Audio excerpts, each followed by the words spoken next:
Hello and welcome to physics learning in साइथमेटिक्स। मैं निशी गुप्ता और हम पढ़ रहे हैं क्लास 12th फिजिक्स का 9th चैप्टर जो है ray optics and optical instruments. और इसमें आज हम पढ़ेंगे some natural phenomena due to sunlight. Sunlight के कारण कुछ नेचुरल फिनोमिना जो नेचर में होती हैं उनके बारे में हम पढ़ेंगे। तो फर्स्ट फिनोमिना है dispersion of light. Dispersion of light क्या होता है?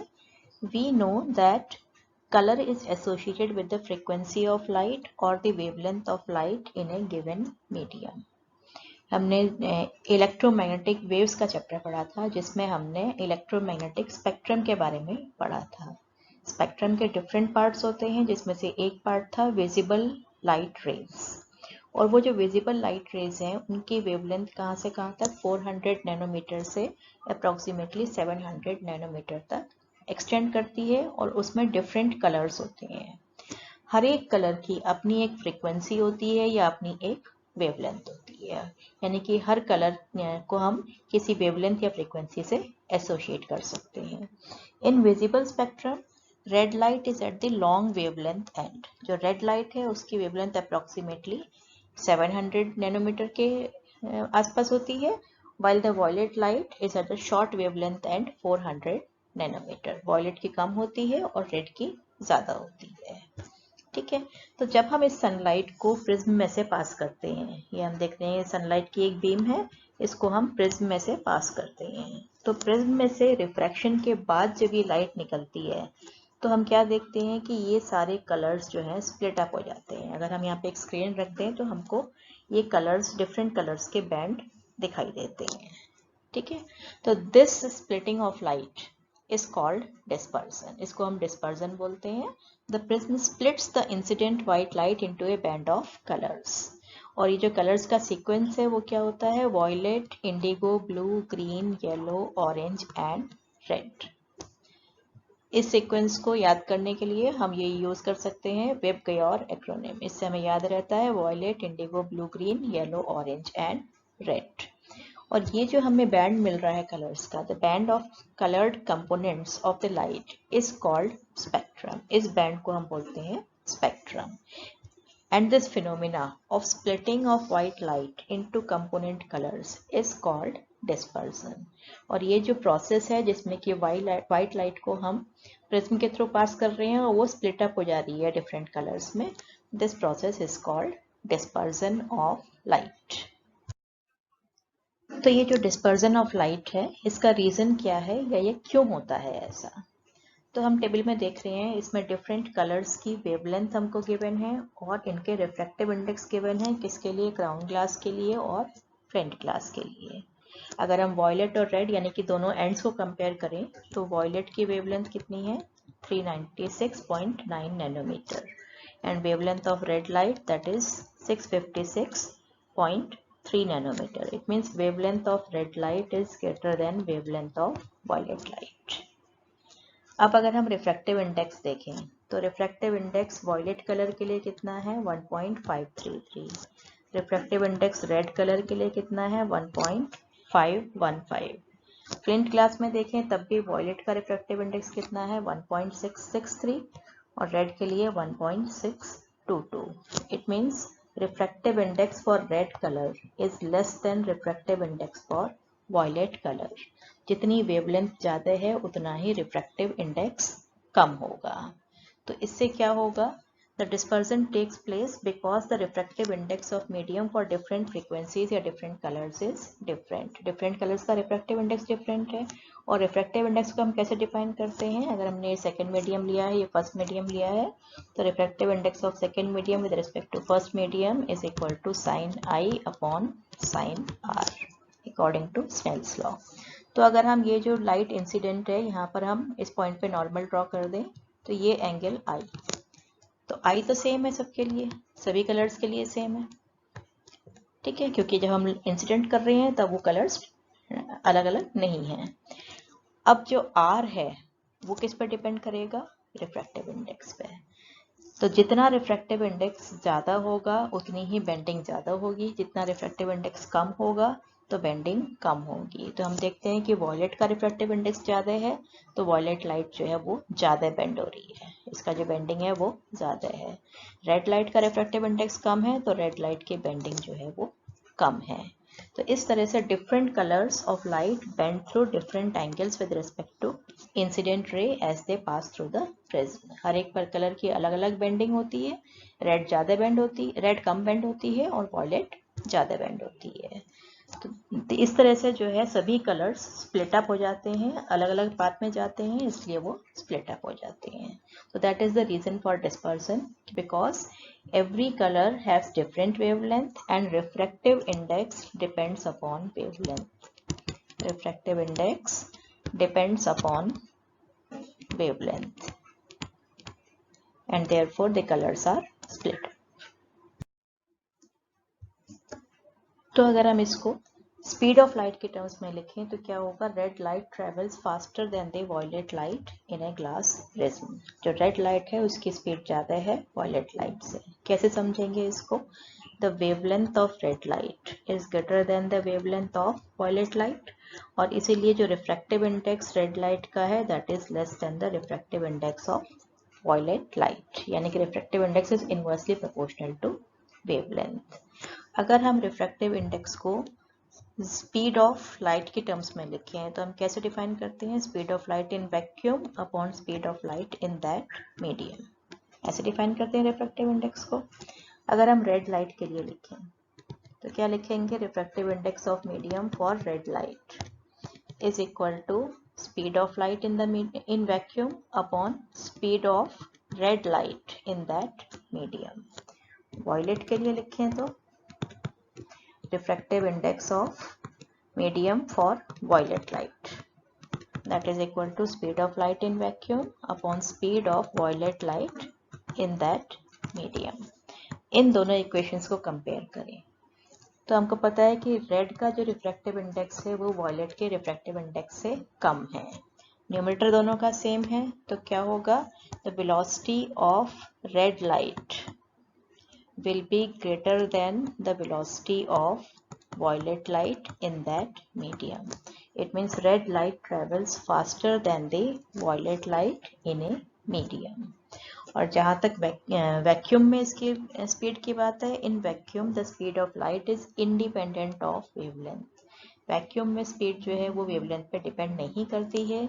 दस वैक्यूम और air is a non-dispersive medium in which all colors travels with the same speed। तो वैक्यूम या एयर को हम क्या बोलते हैं, नॉन डिस्पर्सिव, यानी कि डिस्पर्जन नहीं होता है, सभी कलर्स इसमें सेम स्पीड से ट्रैवल करते हैं। और इसीलिए जो है sunlight reaches us in the form of white light and not as components. जो हमको सनलाइट मिलती है वो कंपोनेंट्स की फॉर्म में ना मिलके वाइट लाइट की फॉर्म में मिलती है। Then thick lenses could be assumed as made up of many prisms. Therefore, thick lenses show chromatic aberration due to dispersion of light. Chromatic aberration क्या होता है ये जो lenses होते हैं, अगर thick lenses हैं तो उनको हम split up कर सकते हैं। अगर हम उसके छोटे छोटे parts कर दें तो छोटे छोटे prism बन जाते हैं। ये एक प्रिज्म बना हुआ है, ये दूसरा प्रिज्म बना हुआ है, तो हम ऐसे कह सकते हैं they are combination of small prisms। तो जब ये प्रिज्म बन जाएंगे तो जो ये हम इसके ऊपर लाइट डालेंगे तो वो लाइट क्या होगी, स्प्लिट अप हो जाएगी, डिस्पर्जन होगा, स्प्लिट अप हो जाएगी। और स्प्लिट अप हो जाएगी तो क्या होगा, अलग अलग कलर्स जो हैं अलग अलग पॉइंट्स पे जाएंगे। इस डिफेक्ट को बोलते हैं chromatic aberration. So when white light passes through thick lenses, red and blue colours focus at different points, अलग अलग पॉइंट्स पे फोकस होते हैं। This phenomena is known as chromatic aberration. अगर हम थिक लेंस लेते हैं और इस पर हम व्हाइट लाइट डाल रहे हैं ऐसे, तो व्हाइट लाइट में सारे कलर्स हैं, तो हम देखते हैं कि ब्लू कलर यहाँ पर फोकस हो जाता है तो रेड कलर जो है उसके आगे जाके फोकस होता है, क्योंकि फोकल लेंथ जो है वो रिफ्रैक्टिव इंडेक्स पर डिपेंड करती है। तो फोकल लेंथ ब्लू कलर की कम होती है और रेड कलर की फोकल लेंथ ज़्यादा होती है। वो हम कैसे देख सकते हैं, 1/f is equal to lens maker formula n2 - 1 1/r1 - 1/r2। ठीक है, तो रिफ्रैक्टिव इंडेक्स जिसका कम होगा उसकी फोकल लेंथ ज़्यादा होगी। रेड का रिफ्रैक्टिव इंडेक्स कम है तो फोकल लेंथ ज़्यादा होती है, तो रेड जो है वो आगे जाके पॉइंट पे फोकस होता है और ब्लू कलर पहले ही फोकस हो जाता है। तो this phenomena is called chromatic aberration. तो ये जो हमने डिस्पर्सन ऑफ लाइट पढ़ा है, इसका एक एग्जाम्पल है नेचर में, that is the formation of rainbow. Rainbow सभी ने देखा होगा, जब बारिश होती है, बारिश के बाद अगर सन जो है ब्राइटली शाइन करता है तो हमको स्काई में एक बैंड ऑफ कलर्स दिखाई देता है जिसको हम रेनबो कहते हैं। तो रेनबो कैसे बनता है? The rainbow is an example of dispersion of white light by water drops which act like prism in the atmosphere. जो वाटर ड्रॉप्स एटमॉस्फेयर में सस्पेंडेड रह जाती हैं वो प्रिज्म की तरह एक्ट करती हैं, और जब सनलाइट इनको स्ट्राइक करती है तो ये सनलाइट को डिस्पर्स कर देती हैं, यानी कि इसको जो है इनके कंपोनेंट कलर्स में स्प्लिट अप कर देती हैं। This is a phenomena due to combined effect of dispersion, refraction and reflection.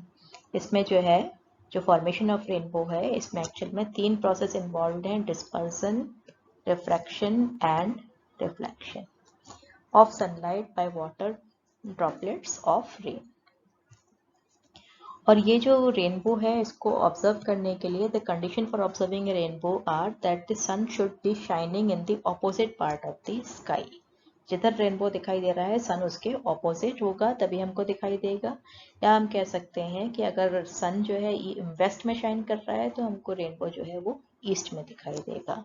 N observer can therefore see a rainbow only if his back is towards the sun. अगर वो सन की तरफ back करके खड़ा होगा तभी उसको दिखाई देगा। तो इसका जो है कैसे बनता है ये समझते हैं, इसमें कैसे कैसे कौन कौन से प्रोसेस इन्वॉल्व हैं। ये फिगर में देख रहे हैं आप, ये सनलाइट जो है ये वाटर के ड्रॉप को स्ट्राइक कर रही है, ये रेन ड्रॉप है एक। Sunlight is first refracted at it enters the rain drop which causes the different wavelengths of light to separate। जब ये सनलाइट स्ट्राइक कर रही है, मान लीजिए एक पी पॉइंट पे स्ट्राइक कर रही है, हम पी पर सरफेस के एक नॉर्मल ड्रॉ कर देते हैं। तो अब ये जो लाइट की रे जा रही है, इंसिडेंट रे, ये एयर से वाटर में जा रही है, यानी कि रेयर मीडियम से डेंसर मीडियम में। तो क्या होगा, ये नॉर्मल की तरफ बेंड हो जाएगी। And longer wavelengths of light are bent least while the shorter wavelengths are bent most। जब ये बेंड होगी तो कंपोनेंट्स में स्प्लिट अप हो जाएगी, डिस्पर्जन होगा। क्यों? क्योंकि जो वायलेट कलर है वो ज़्यादा बेंड होगा और रेड कलर जो है वो कम बेंड होगा। ठीक है, तो ये रेस आगे मूव करती हैं दोनों बेंड होने के बाद, स्प्लिट अप होने के बाद। These component rays strike the inner surface of the water drop। अब ये यहाँ पर स्ट्राइक कर रही हैं, ये Q पे स्ट्राइक कर रही है और ये R पे स्ट्राइक कर रही है। रेड रे Q पे स्ट्राइक करती है, वॉयलेट रे R पे। And get internally reflected if the angle between the refracted ray and the normal to the drop surface is greater than the critical angle 48 degree in this case। तो हमने critical angle के बारे में पढ़ा है कि अगर जो है हर एक पेयर का अपना एक क्रिटिकल एंगल होता है, हर एक पेयर ऑफ मीडियम का, और इस केस में क्या है, वाटर और एयर, जिसके लिए क्रिटिकल एंगल कितना है, 48। और अगर लाइट इंसिडेंट है, कैसे, डेंसर से रेयर मीडियम में, इस तरह से इंसिडेंट है कि जो एंगल आई है इंसिडेंट का angle that is greater than critical angle, तो क्या होता है, टोटल इंटरनल रिफ्लेक्शन। यानी कि लाइट जो है दूसरे मीडियम में नहीं जाती है, पहले मीडियम में ही वापस आ जाती है, रिफ्लेक्ट हो जाती है। तो अगर यहाँ पर ये जो रिफ्लेक्टेड रेज जा रही हैं PQ और PR, अगर इनका एंगल ऑफ इंसिडेंस, हम Q पॉइंट पे नॉर्मल ड्रॉ करते हैं, तो ये एंगल ऑफ इंसिडेंस अगर ये जो है 48 से ज़्यादा है, या अगर हम इसके लिए ड्रॉ करें वॉयलेट के लिए, ये नॉर्मल है, तो ये इसका एंगल ऑफ इंसिडेंस, अगर ये जो है 48 से ज़्यादा है तो क्या होगा, इनमें इंटरनल रिफ्लेक्शन होगा, यानी कि ये ड्रॉप से बाहर नहीं निकलेंगी, वापस जो है ड्रॉप के अंदर ही रिफ्लेक्ट हो जाएंगी। ठीक है, then the reflected light is reflected again when it comes out of the drop. अब ये ड्रॉप से जब बाहर निकलती हैं तो फिर से रिफ्लेक्शन होता है, वाटर से एयर में जा रही हैं, यानी कि ये नॉर्मल से अवे बेंड हो जाएंगी। अगर हम नॉर्मल ड्रॉ करें तो नॉर्मल से थोड़ा सा अवे बेंड हो जाएंगी and they are split up. It is found that the violet light emerges at an angle of 40 degree with respect to the incoming sunlight, and red light emerges at an angle of 42 degree, and the other colors angles lies between these two values. तो हम देखते हैं कि जब ये एक बार reflection हो, एक बार जो है ड्रॉप से बाहर निकलती है तो वॉयलेट लाइट कितने एंगल पे निकलती है, 40 डिग्री पे, और रेड लाइट जो है वो 42 degree with respect to the incident light. बाकी कलर्स जो है इनके बीच में लाई करते हैं. Then is primary rainbow. Rainbow भी दो होते हैं, एक प्राइमरी और एक सेकेंडरी. दोनों का फॉर्मेशन देखते हैं कैसे है और दोनों में क्या डिफरेंस है. पहला प्राइमरी रेनबो, ये जो आप फिगर देख रहे हैं ये दिखा रहा है formation of A primary rainbow. समझते हैं इसको. The figure explains the formation of primary rainbow. We see that the red light from drop 1 and violet light from drop 2 reaches the observer eye. ये सनलाइट की दो raise लिए हैं हमने. ये पहली रे है जो कि फर्स्ट ड्रॉप में जा रही है, ये जो दूसरी रे है वो सेकंड ड्रॉप में एंटर कर रही है.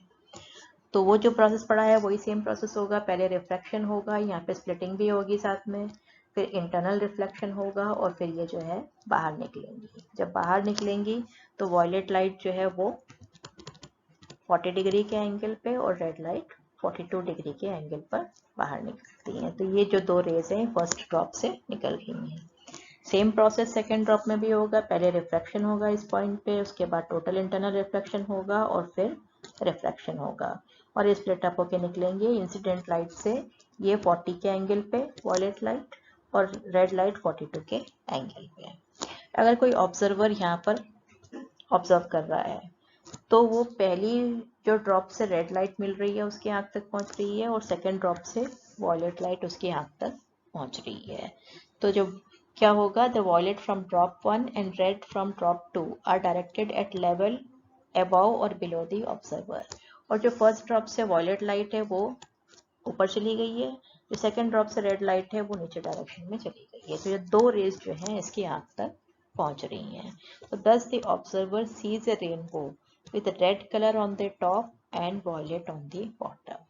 तो इसको रेड कलर टॉप पे दिखाई देगा और नीचे क्या दिखाई देगा, बॉटम पे वॉयलेट कलर. जैसे कि आप इस फिगर में देख रहे हैं, टॉप पे रेड कलर और नीचे वॉयलेट कलर. तो the primary rainbow is a result of 3 step process. तो 3 प्रोसेस हुए हैं इसमें, रिफ्रैक्शन, रिफ्लेक्शन और फिर रिफ्रैक्शन. डिस्पर्जन साथ साथ हो रहा है रिफ्रैक्शन के. पहले एक बार रिफ्रैक्शन हुआ यहाँ पे, फिर रिफ्लेक्शन और फिर रिफ्रैक्शन, रिफ्रैक्शन फिर रिफ्लेक्शन और फिर रिफ्रैक्शन. डिस्पर्जन साथ साथ रिफ्रैक्शन के होता है. Then is secondary rainbow. Secondary rainbow कैसे बनता है, इस फिगर में हम सेकेंडरी रेनबो देख रहे हैं. क्या डिफरेंस है इसमें, इसमें अगर हम देखें तो when light rays undergo 2 total internal reflections inside a raindrop instead of one, as in the primary rainbow, the secondary rainbow is formed.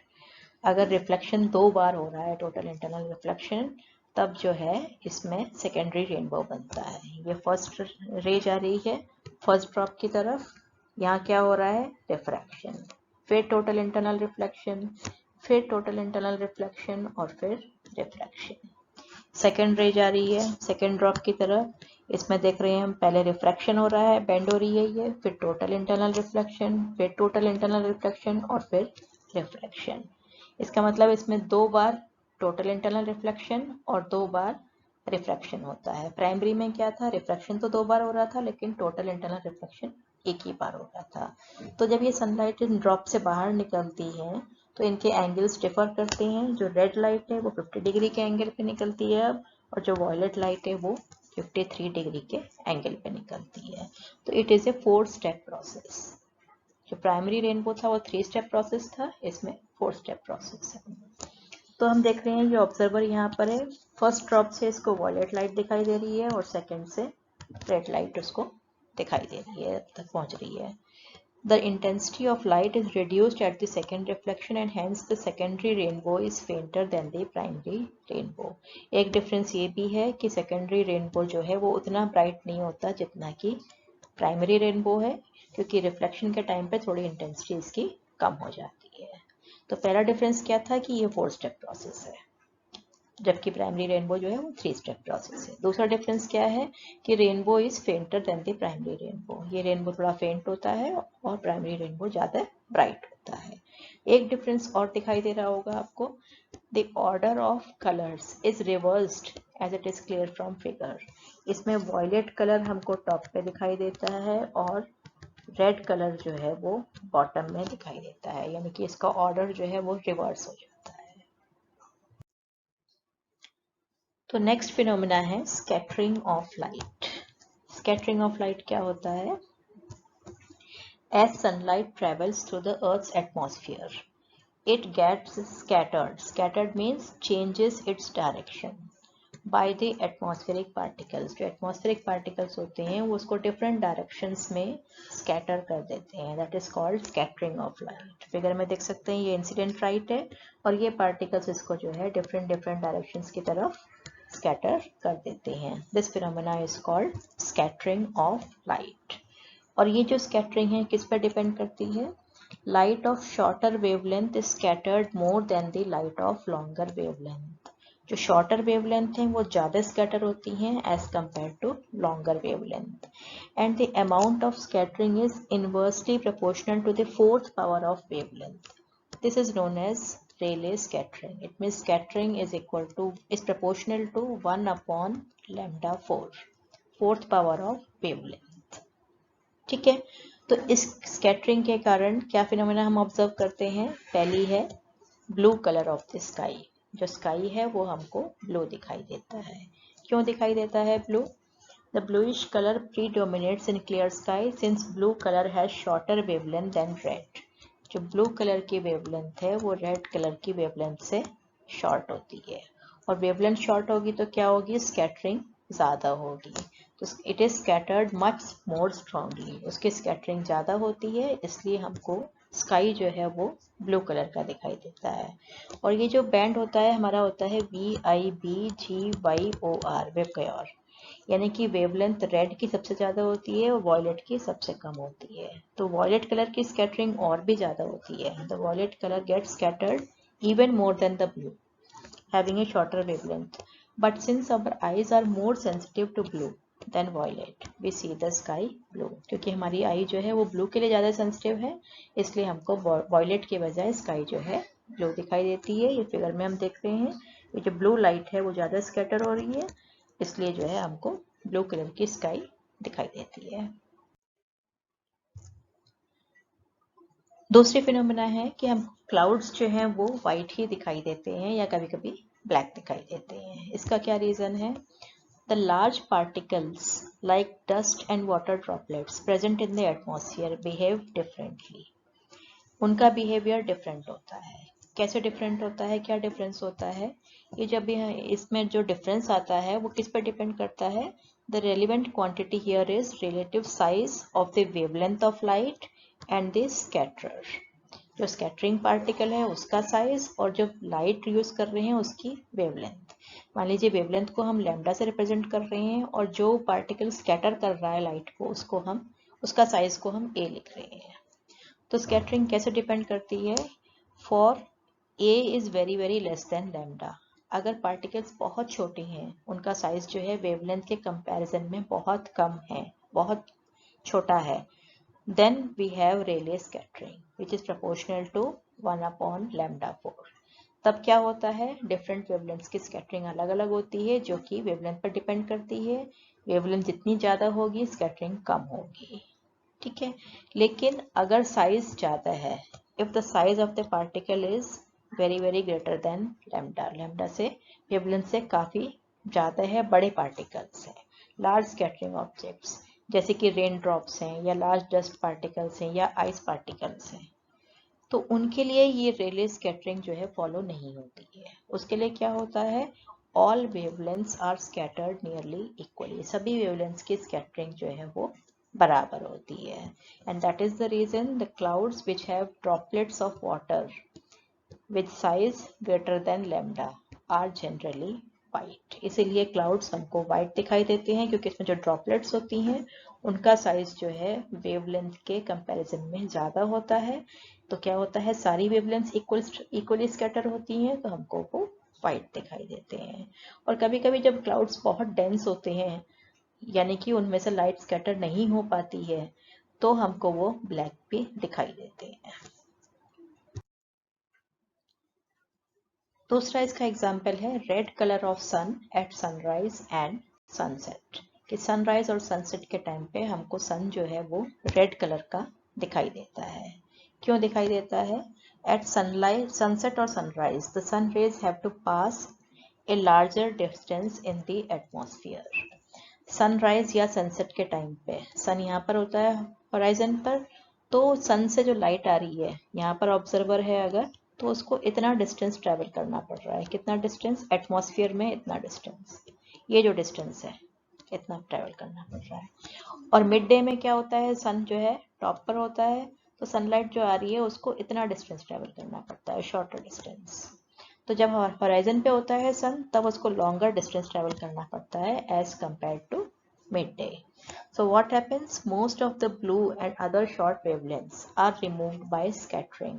Scattering blue colour की ज़्यादा होती है, तो blue कलर जो है वो scatter हो जाता है, blue color is scattered away and the sun appears red. तो red कलर जो है उसकी scattering कम होती है, तो red light हमारी आँख तक पहुँचती है, इसलिए हमको sun red दिखाई देता है। The least scattered light reaching our eyes, therefore the sun looks reddish.